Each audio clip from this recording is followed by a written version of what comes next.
Hello, I want to do a informational video for you today. I am here at church, getting ready to clean the church, but I wanted to take time to do a video on the last change so far that I've made to my Yamaha tenor recorder, and I am sitting down. Usually when I'm here, I'm playing you a song, and so I've got the adjustment to my phone for the camera and video purpose, so I can show you when I play the notes, because some folks had shared that they want to be able to see me hit the notes. So I've got this where I can let you see the notes, but I'm being lazy and sitting down here at the piano today. Okay. Made several changes to this Yamaha tenor recorder since I bought it, but it took me a long time. I finally got the courage to make another change to the low C key lever. I've been wondering how to fix that, and you can hear in a lot of my videos when I'm playing the low C, the lowest note there I have on the recorder, it wants to rattle. You hear a rattle like that, and it's much worse. Because I've done some changes to this. I'm going to show it to you. Now, here's my disclaimer. Don't do this unless you're prepared to buy another instrument. If you don't like the change or you break it in the process of doing this. But when I first got into tenor recorder, I seen the older models, the used ones on like eBay, that had a solid lever that didn't give you the option to play low C sharp.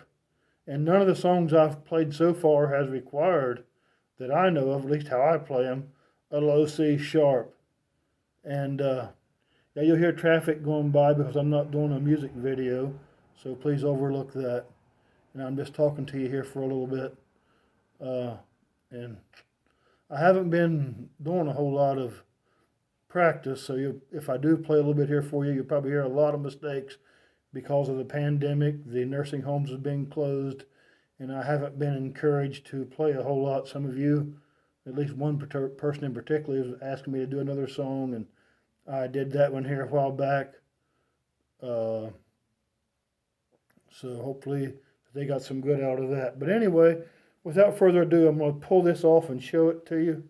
Hopefully you can see it here. The light is not real good, but it's not bad.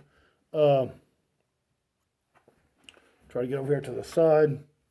I've actually took this lever, which was a double lever in one, and you can hopefully see where I've cut it. I've cut it off right here. This used to be a 2, maybe you can see it better there. And so right here, I've took wire cutters and cut this side off. I don't know if you'll be able to see the bottom or not. But I've cut off here, okay? Right there. I've cut that off. What that was, that allowed you to open up a little hole here on top that would let you make the low C sharp. And I'm not trying to please a teacher, and I'm not playing professional. And so I just wanted my instrument to do what I wanted to do. And it looks like the older ones got away from me. I couldn't find one with a solid lever. My wood instruments, my wood tenor recorders, have a solid lever without a split lever. And I noticed they was much easier to hit. Didn't rattle as bad. That plastic just had a real bad rattle to it. And so I have cut this off about halfway down this white. Hopefully you can see that, about halfway down the white. I got my wire cutters up underneath of there, and that's real risky because you could, by prying around, you could break that. So if you do decide to use this, be prepared to buy another instrument, or be prepared for things to go wrong.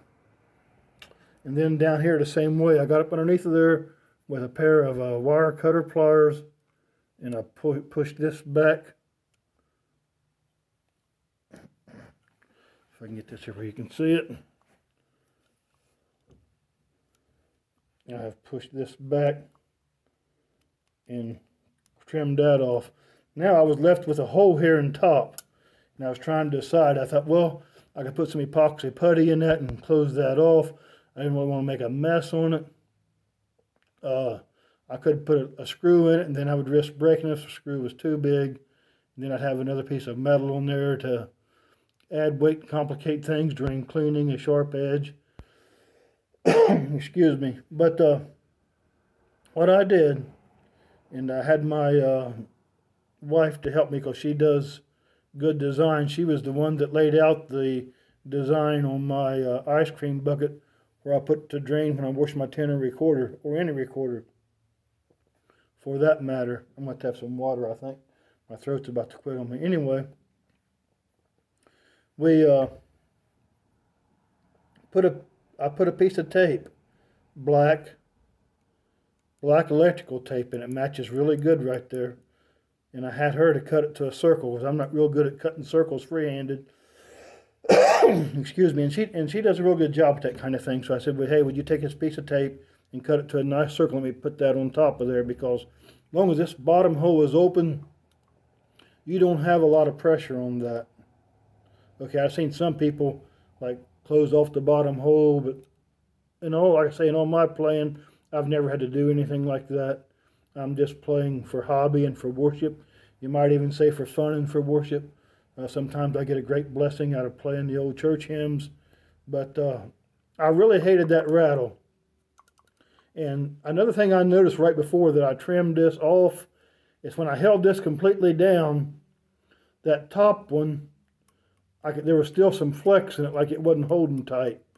And I just stayed away from songs that had low notes in them because of that. I didn't feel secure. I didn't feel confident at playing the lower note. And I'm like, man, and I've thought about sending it off to get it fixed, and I really didn't know who to send it to. And would I like their changes after I paid them $50 or $60 for a $60, $75 instrument? Would I like their changes once I got it back? Would I be satisfied with it? So last night, I've had this instrument for years. You can see the review I done on it when I got it. And I said that this was smooth. It does work smooth, but it rattles, and I think it's a very poor design for a nice recorder like that, like this is, like they made the rest of it. And I think they should have made it quieter, and maybe you choose another piece of something like aluminum or something instead of putting plastic on there that rattles. But since I've cut that off, I've cut the rattling down, I think probably 70 or 80%. And it's about 90% easier to hit because my finger's not feeling both of those levers, the 2 and 1. Now, which one am I hitting? Which one do I need to hit first? And it's just made it a whole lot less complicated to hit, okay? Now, what all have I done to this instrument since new? And I'll try to remember.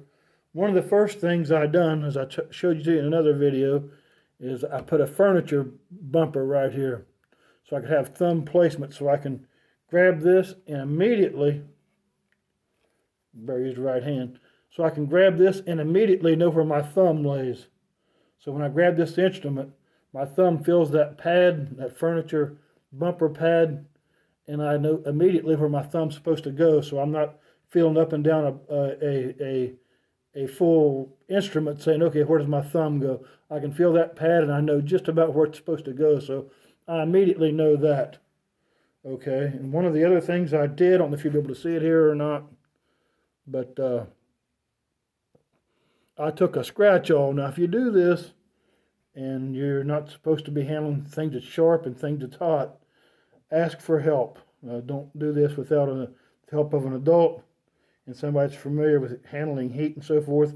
I took a scratch awl and I heated it, I think, with a propane torch. But I figured probably a candle or maybe even a lighter might work. And you might be using a 16-penny nail if you took a emery or emery wheel or grinder wheel and ground it to a sharper point. But I took a scratch awl out of a carpenter's square, I believe that's what it was, and heated it, and I made points so that I know exactly where this should set when I put it together. You say, why is there 3 on the dark part and 1 on the white? Well, as I played, I progressed at where I wanted to start it out. For a while, I would lean my holes this way, and then I would lean them that way, and I finally figured out, for now at least, where I wanted them, and so I ended up with more holes. But the more holes, you may think it's confusing, but it's not. You get used to things in life, just like where you put your billfold at night, where you put your purse at night, where it's going to be the next morning when you get up, where your keys are. And you might kind of lose track of them sometimes, but you get into a routine of what that is, and you will too. Those extra notches don't really confuse me, because each time I play, now I put on the same notch, which up here is the center one. And I did the same thing down here to the bottom.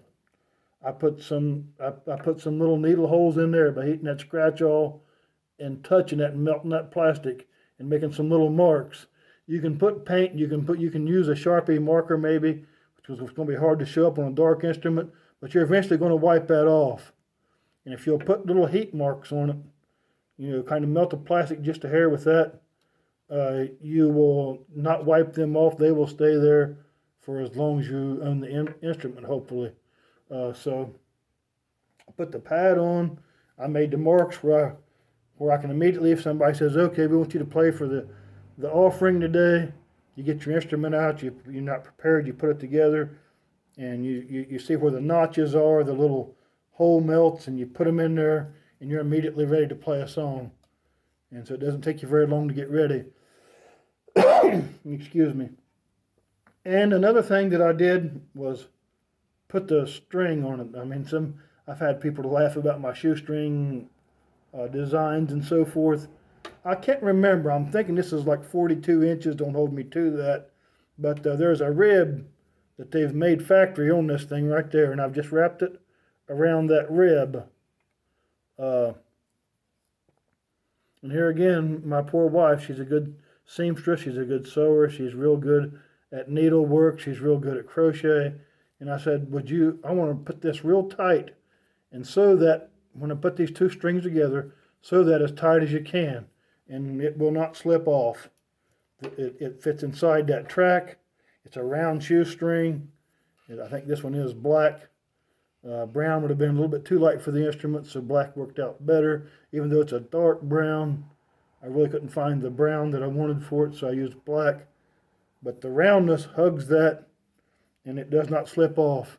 And it has took so much pressure off of holding this instrument. And now then I can play it like some of the crooked necks. I can play it straight down, which will leave my hands, instead of holding them out like this in an awkward position, I can actually play it low. And my hands are right here. And I put a string lock, I think it's what they call them, a string lock I got from eBay. So it's a little bit adjustable, because sometimes if you play standing up and play sitting down, there may be a difference in what you need the string length to be. You see this little thing here just pushes and it will slip. There might be times that you want the string just to be a little bit longer because you're sitting down or sitting in a different chair that leans you forward or leans you back, and or you're standing up, and so that gives you the adjustment there.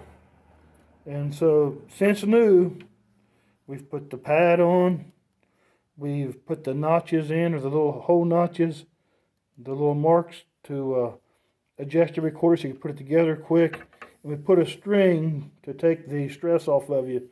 You wouldn't think a plastic recorder would be heavy, but if you play for an hour at the nursing home, you will find that it gets heavy. I mean, back in school, when I was in school, they had a scarecrow punishment for kids that was bad. And here again, I don't want to get started on how I feel about some of the things that they did in school. But anyway, just getting past all of that, they put books in your hand and make you hold them out until you couldn't hold them anymore. And they would load the books up until your arms really hurt, which I don't know. I'll try to keep my opinions to myself about all of that. But anyway, when you're holding an instrument out like this and you're getting tired and it it just helps if you got a way to relax that instrument. Uh, and like anything, it took me a while to get used to the string. I'm like, boy, it feels really good and it holds the instrument good, but I'm not used to playing like this. Remember, any changes you make to your instrument, don't be quick to judge that it's not the right change because you've been used to playing one way and now your instrument feels different. It doesn't make it wrong. It's like changing maybe ink pens. You might have had one ink pen that you really liked and you had a metal one and somebody gave you a plastic one and you're like, this one don't hold the same and it don't hold the same line pattern. It's wider, it's thinner when it writes, and maybe after we use it for a while, you finally get used to it. The same way with your instrument, you may make changes. And you're like, well, I'm not really used to this, but you'll have to work with it for a while to see if you really like it or not. But this this bottom lever change that I made last night, I really like it. I'm not used to it yet. I still, fumble and make some mistakes. I just done it last night. But if you're not comfortable with your instrument, now, excuse me, some people say that I play by ear. I'm not so sure about that. I think I play by memorizing hand positions. Sure, when I hit the note, I can tell if it sounds right or not for the most part. But if you can play a note for me, a C or an F or a D, and say, well, what is that? And if I'm not looking at the instrument, I'd probably guess it wrong because I'm not good at hearing notes. That may come as a shocker to you, but when I listen to more notes together and see how they sound together more than just one note. I'm just not gifted and talented in a way that you can play one note and I can name it. Oh, that's C, that's D. I just don't have that ability. But what I'm getting around to telling you is I have tried to sidetrack and stay away from songs that was low note because I didn't like hitting that low note. I didn't feel comfortable with the lever. I didn't feel comfortable hitting the low C. And when I would play a song, it's like when I get down close to that, hitting that low C or hitting that F, I'm like, oh, am I going to be able to do this? And there's still another song, I think it's At Calvary, that plays real fast, and I still struggle with it, and I might show some of that to you here after a while. But you're going to help yourself if you're having trouble with a note to practice that note until you get it right. And I'm going to share this to you. I know I'm being long, and but be willing to make your mistakes. Amen. And anything you do in life, just about anything that I know of, you're not going to be good at it the first time or two probably. It takes practice. And before you get in front of a crowd, before you do it in front of somebody as far as playing the song or the note that you're having trouble with, play it over and over and over until you're comfortable doing it away from camera and away from people. And then be willing to make your mistakes. I found this to be true. I think we take our mistakes way harder than the congregation or the audience or the people that we're playing for. A lot of times it's how we feel about that mistake. Now, if you go away and beat yourself up and say, oh, I messed up, blah, blah, blah, I'm never going to do this no more, I'm not playing that song no more, that's the wrong attitude probably. If you really hate the song, you're not feel it's not up to your level right now, okay, but you're probably better off to say, hey, I'm going to make my mistakes. You have to be kind of willing, how can I speak real directly? You have to be kind of willing to look stupid to get good at what you're doing. And I've made up my mind that I'm going to play this instrument to the day that I die, whether I'm good or whether I'm bad, I'm going to play it. And they'll probably put this in my casket when I die, and they'll probably lay it across my chest. They may not leave it there when when they put me in the ground or whatever, but I'm going to play this till I die. I'm going to make my mistakes, and I'm going to enjoy playing it as I do. But anyway, with all that said, there was times that I didn't play songs and stayed away from songs because of that low note, and I'm like, ugh, that doesn't sound right. And I told you early on that I think that even that top piece that was on there, that the other half of the lever wasn't even closing that off to where it even sounded right. But That's if you're starting out that way and you're and when you're playing your song, you're like, okay, I'm coming up to this note. Am I going to be able to play it? That's not a good position to be in. So you need to change your instrument or change your practice habits and practice until you're comfortable with that.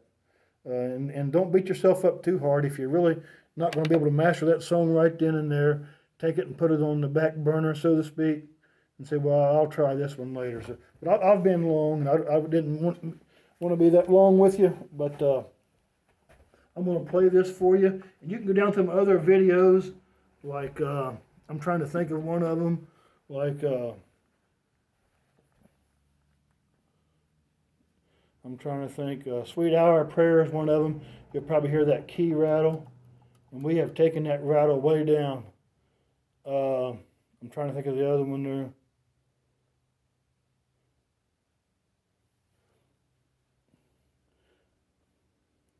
I'll just play a song for you. Let me see here, see if I can get one in my mind.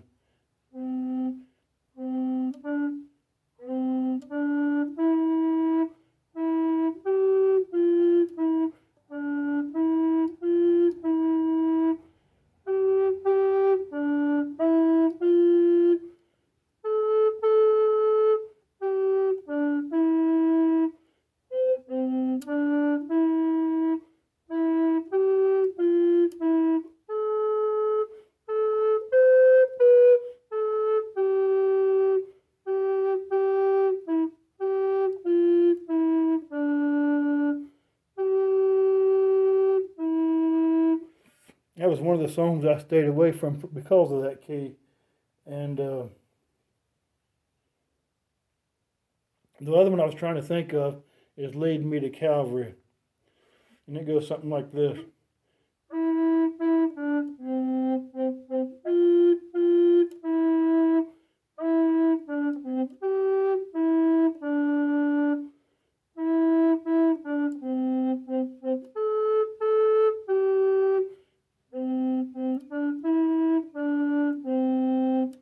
Now you can hear how quiet that key is. But if you go down and hear where I played Lead Me to Calvary, and if you'll see where I played Just As I Am and Sweet Hour of Prayer, you'll hear that key rattle really bad. I'll try Sweet Hour of Prayer. I'm not trying to be perfect. I'll make my mistakes, but I'm just wanting you to get a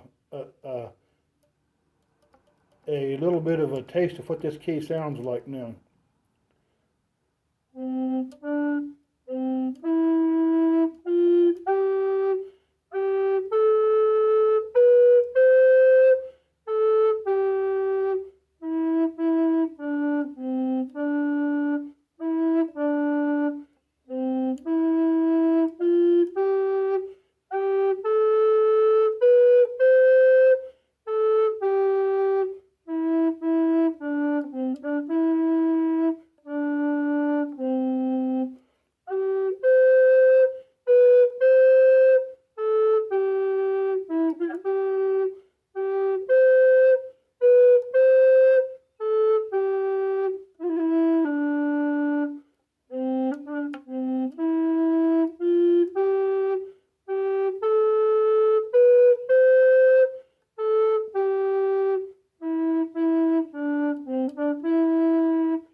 Now you see how bad I've gotten since the pandemic hit. And I've quit practicing. But anyway, that should give you some idea of the changes I made to my tenor recorder. And hopefully, I doubt it, but somebody from Yamaha watches this and say, hey, it'd have been just super if they would have made that lever with a little lock on it where you could have flipped the lock down and played it, with everything locked in position. Or give it something where it wouldn't have rattled and where you could have hit it with it as a single lever and it would have hit, felt secure. But they didn't, and that's the changes I made, and I'm glad I did. It'll take me a while to get used to it, but I'm willing to do that.